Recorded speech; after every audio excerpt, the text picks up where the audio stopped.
Through the hush of an unseen world, beneath skies weighed with silence and storms, he wandered.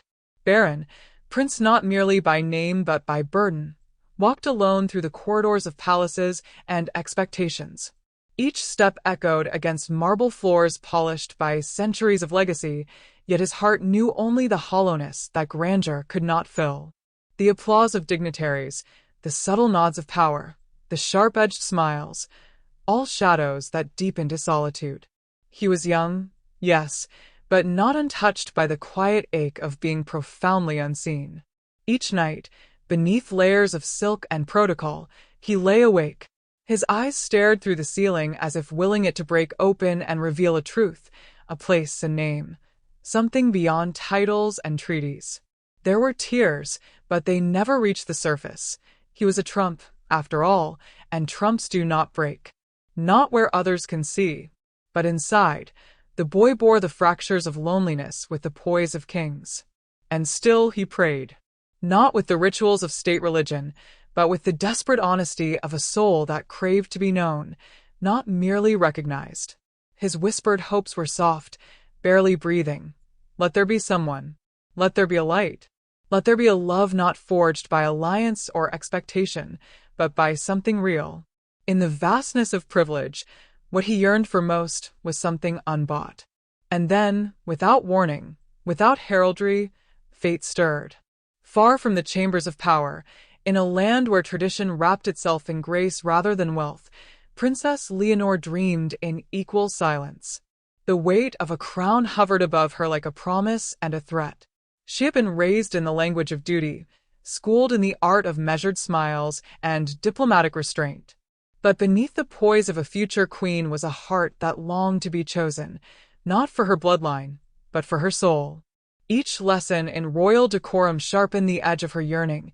Each banquet and ribbon-cutting deepened the ache of her quiet rebellion. Like Barron, she, too, whispered her prayers, not to gods of nations, but to the stars beyond the stained-glass ceilings. She imagined a world where love was not strategy, where her gaze could meet another's without fear of consequence, where someone would look at her and see not the Spanish throne, but simply Leonor. Two souls, miles apart, bound by silence, walked toward each other without knowing, carried by winds of longing, by faiths unspoken, by the strange mercy of timing. They did not know yet that storms were passing, that the shadows were thinning, that destiny, real destiny, was awakening from its long slumber. That perhaps, in the vast tapestry of all they had inherited, they were each other's true inheritance. And so, the night held its breath. Two hearts, untouched by true love, yet touched by its absence, began to move. Not by force, not by design, but by something quieter, something holy, something like hope. It didn't happen with trumpets or a sudden blaze of revelation. It was quieter than that, more intimate, like the exhale you didn't realize you were holding. They met beneath the veil of ceremony, hidden in plain sight, their eyes brushing across the air between them as if the world paused just long enough to breathe their names into each other's hearts. Barron had grown used to observing before being observed, to reading rooms the way others read books. But in that moment, when his gaze caught hers across a gilded hall, there was no calculation. Only stillness. Only recognition. Leonor had seen countless faces, diplomats, monarchs, men trained from birth to smile without sincerity.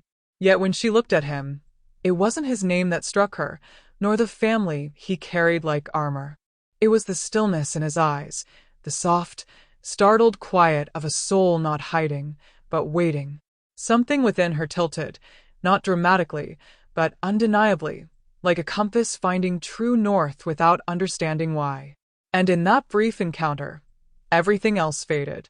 The guards, the velvet ropes, the eyes that followed their every move, they became irrelevant. What mattered was that in a world built on arrangements and appearances, something had slipped through the cracks, something unplanned, something true. Neither of them spoke at first. There was no need. The air between them was dense with meaning. It was as if their silence had known each other for years. Something ancient stirred inside them both, a memory not of the mind, but of the soul. As though they were not meeting for the first time, but rather remembering each other after a long separation, like pages of the same story finally sewn back together.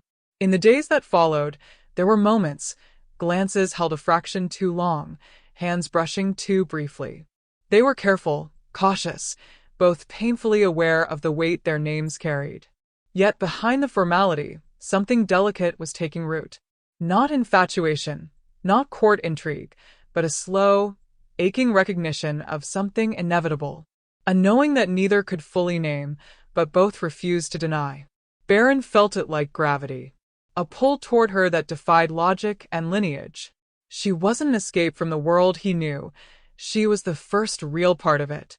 And Leonor, beneath her practiced grace, felt the quiet terror of vulnerability give way to a fragile but fierce hope. Here, finally, was someone who did not look through her or around her, but truly at her. They began to move through the world with a secret. Not of scandal, but of something far rarer, a love not yet spoken, but already understood. It wasn't planned, and that was what made it sacred. In a life written by others, they had found a sentence that belonged only to them. And perhaps, just perhaps, it had always been written that way. The day of the wedding arrived not as a spectacle, though the world would insist on framing it that way, but as a culmination of silent promises exchanged in every shared glance, every letter passed beneath protocol, every breath that dared to hope despite history. The palace glistened, as expected, wrapped in gold and reverence, adorned by the gaze of millions. Cameras would record every movement, every step, but none could capture the tremor beneath Barron's ribs when he first glimpsed her through the veil, nor the stillness that overtook Leonor when she heard his footsteps approaching, each footfall more of vow than emotion. It wasn't the grandeur that made it real. It was the quiet undercurrent of fear and joy they both carried, how love, when finally laid bare before the world, becomes a kind of surrender. Barron stood at the altar not as a prince or the son of legacy, but as a man stripped of armor, offering his truest self with trembling certainty. His hands, usually so deliberate and still, shook slightly. And yet, in the quake of that moment was the power of truth. He wasn't here to perform. He was here to choose. Leonor moved through the aisle like a prayer made flesh, graceful not from rehearsal, but from resolve. The gown, the crown, the whispered hymns, all faded beside the quiet fire in her eyes. Her life had been one of symbolism, every gesture embedded with weight. But here, now, she wasn't stepping into duty. She was stepping toward him. Toward them. And in that sacred crossing, she claimed her own heart for the first time. When their hands finally touched, all the rehearsed choreography of royalty gave way to instinct. Their fingers laced not with polished precision, but with the raw vulnerability of two people who had waited for something real their entire lives. The vows were spoken aloud, but they were really just echoes of words already etched in silence between them long before this day. The priest's blessings, the applause, the music swelling like a tidal wave behind them, none of it could compete with the moment they looked into each other's eyes and understood. They were no longer alone. No longer fractured by lineage or legacy. They had found in one another something impossibly whole. There was no fear now, only presence. The crowd saw a royal ceremony. They saw a fairy tale made flesh. But within that spectacle was something far more human, two souls finding home, not in the halls of power, but in the steady beat of one another's hearts. A kind of peace neither of them had ever known descended gently as they walked down the aisle together. Not a triumph, but a beginning. Not a conclusion, but a quiet unfolding of the life they had always dreamed might exist, if only they dared to believe. And as the petals rained down, and the world stood to witness what they thought was the pinnacle of privilege, only the bride and groom understood the truth. The greatest gift of this day was not the crown, the music, or the blessing of nations. It was the simple, sacred reality that in a world that had written their story long before they were born, they had found the courage to write their own.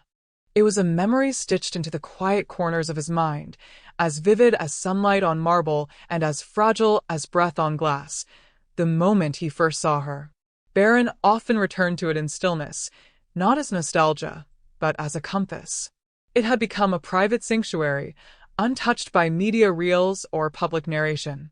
A glance, so brief it could have been dismissed, had instead rooted itself so deeply in his soul that time itself seemed to have pivoted around it.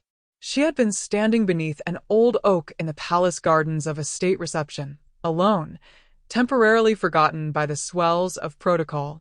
Her posture was quiet, almost withdrawn, like someone who had grown used to being watched and yet never truly seen. There was a softness in her expression, but not weakness. Rather, the kind of grace that came from enduring solitude with dignity. Her eyes, cast toward the horizon, reflected a longing so familiar it shook him. She was not performing. She was simply being, and that simple act was revolutionary to him. He hadn't meant to stop walking, but his body betrayed the pull before his mind could catch up. There she was, Princess Leonor of Spain, future queen, embodiment of centuries. But to him, she looked like someone who had waited in silence, just as long as he had. Not for status or validation, but for something real. For someone real. She must have sensed his gaze because she turned slightly, and their eyes met. That was it. Just a few seconds. But it cracked something open in him. He had expected elegance, perhaps a well-rehearsed smile, the distance royalty learns to wield like a weapon. Instead, he saw surprise, gentle, vulnerable surprise, and beneath that, something even more disarming, recognition. In that instant, the world lost its geometry. The gala, the banners, the orchestras, they faded. All that remained was that look, suspended between them like a thread spun by fate itself. It was not love, not yet, but it was the unmistakable beginning of it. The spark before the fire, the breath before the name. A whisper passed through him, not audible but certain. There you are. Leonor would later tell him that she felt a stillness when she looked at him, as though her spirit, usually attuned to every nuance of expectation, had finally found silence. A quiet that was not absence, but peace. She had learned from a young age to trust caution over instinct, but that day, instinct spoke louder. And so, from that fleeting moment, something ancient was awakened. Not in the way stories proclaim love at first sight with fanfare and thunder, but in the softer, more enduring way that something deep inside a person simply remembers. It was a recognition not of faces, but of essence. Even now, in the hush of night, as they lay side by side in a world finally quiet enough to hold them, Barron would revisit that day. Not to relive it, but to remind himself. Everything began not with declarations, but with a glance. A glance that said, I see you. A glance that said, I've been waiting. A glance that whispered, come home. Love, they soon learned, was not a tale told in grand gestures or fleeting moments, but a journey carved through the quiet, unglamorous passages of everyday life.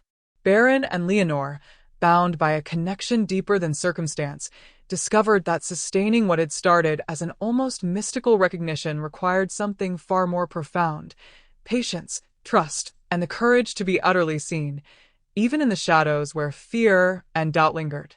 Their love was tested not by the absence of passion, but by the presence of realness, the unvarnished truth of two people wrestling with their own ghosts while trying to build something unbreakable together. Barron, with the weight of legacy pressing on his shoulders, sometimes found himself retreating behind walls of expectation, afraid that vulnerability might shatter the fragile thread between them. Leonor, raised in a world where every word and gesture was measured, struggled to trust the freedom that love demanded, the freedom to be imperfect, to stumble, to ask for help. Yet, in those moments of fracture, they found their greatest strength. They learned to listen, not just to words, but to silences, to glances, to the subtle language of the heart that spoke louder than any royal decree. When storms came, as they inevitably did, it was in the shared refuge of honesty that they anchored themselves. Tears were no longer signs of weakness, but gateways to deeper understanding. Laughter, raw and unrestrained, became their sanctuary. Their days blended into a mosaic of small rituals that mattered infinitely more than public appearances or titles. Morning coffee shared in the quiet light of dawn, conversations stretched into the night about fears and dreams that neither dared voice before. The gentle brushing of hands across the table, a touch that said, "I'm here," when words failed. These moments, ephemeral yet eternal, became the foundation of their forever.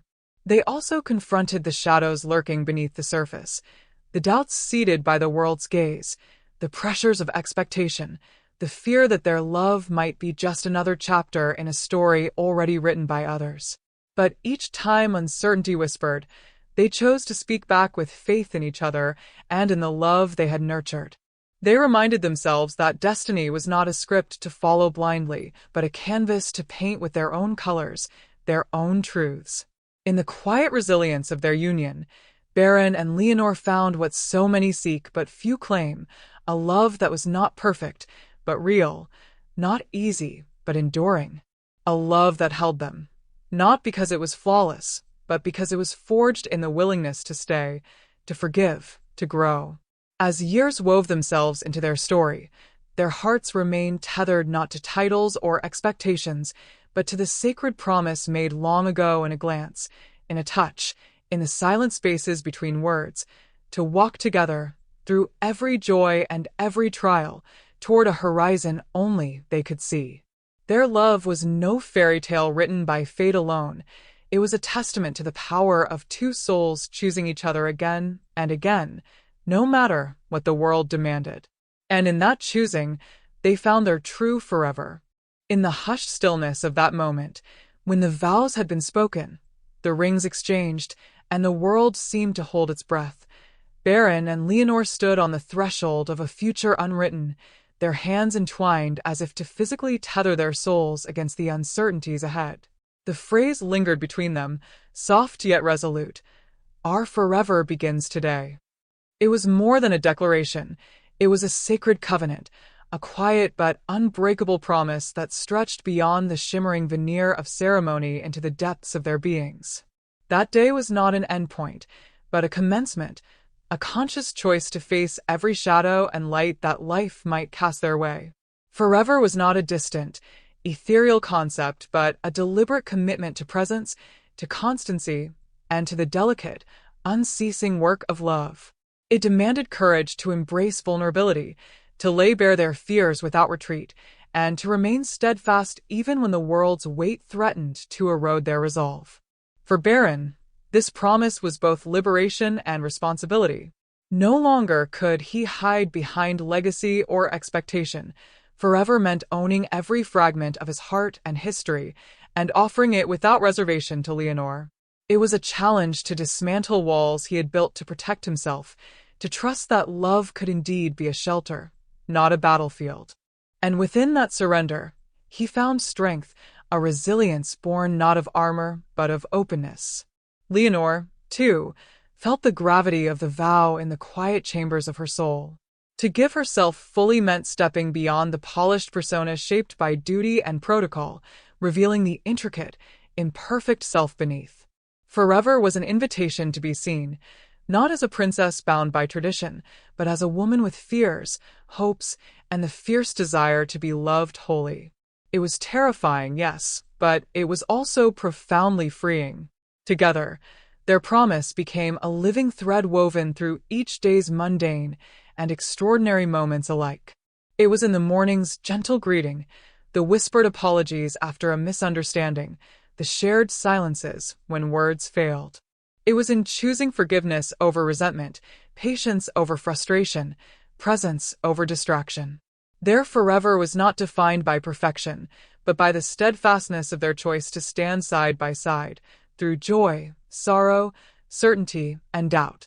And so, beneath the vast, unending sky, they carved out a space that was theirs alone, a sanctuary of trust and hope amid the shifting tides of life.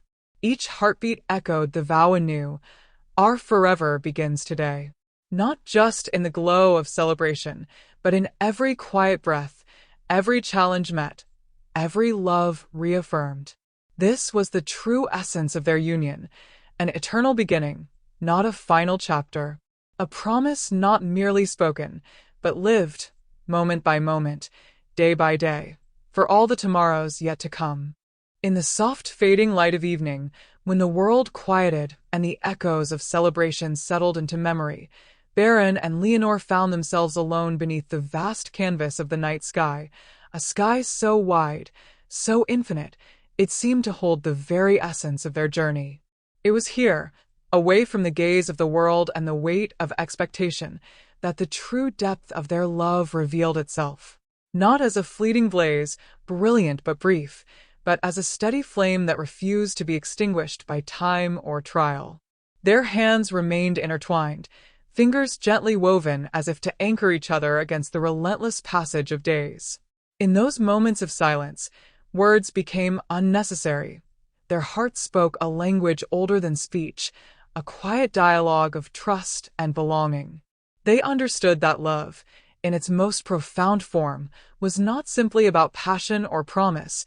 It was about choosing each other over and over again, through every dusk and dawn, in the face of all uncertainty. Barron's eyes traced the outline of Leonor's face, illuminated softly by the moonlight, seeing not just the woman before him, but the lifetime of memories, struggles, and triumphs that had shaped her. He felt the weight of the past, the sacrifices, the fears, the loneliness, and yet, alongside it, the unshakable resilience that had drawn him to her from the very beginning. Their love had been forged in silence and storm, tempered by patience and unwavering faith. Leonor, in turn, felt the profound stillness settle deep within her soul. This was the place she had searched for through years of duty and distance, a sanctuary where she could be wholly herself, where vulnerability was met with strength, where her heart was met with unwavering devotion. To be loved like this was a gift beyond any crown or title. It was a freedom that transcended roles, a truth that would outlast the fleeting tides of fortune. In that sacred space beneath the stars, they made no grand proclamations. There was no need. Their love was a quiet eternity, a sacred promise held not in words, but in the steady beating of two hearts aligned. It was a love that would endure beyond the inevitable changes life would bring, beyond the shadows of doubt, beyond the passage of time. They knew that forever was not a destination but a journey, an endless unfolding of moments both tender and trying. And in choosing each other anew every day, they had discovered the true meaning of eternity, not as an abstract concept, but as the lived reality of a bond unbroken, a story without end. Together, beneath that endless sky, Barron and Leonor embraced the profound truth that love, when it is real, is timeless. It is not confined by circumstance or measured by years. It simply is, an eternal flame glowing quietly in the vastness of existence, illuminating the path forward with unwavering light. Their forever was not just a promise whispered on a wedding day. It was a living, breathing testament to the power of two souls intertwined, forever bound, forever free, forever in love.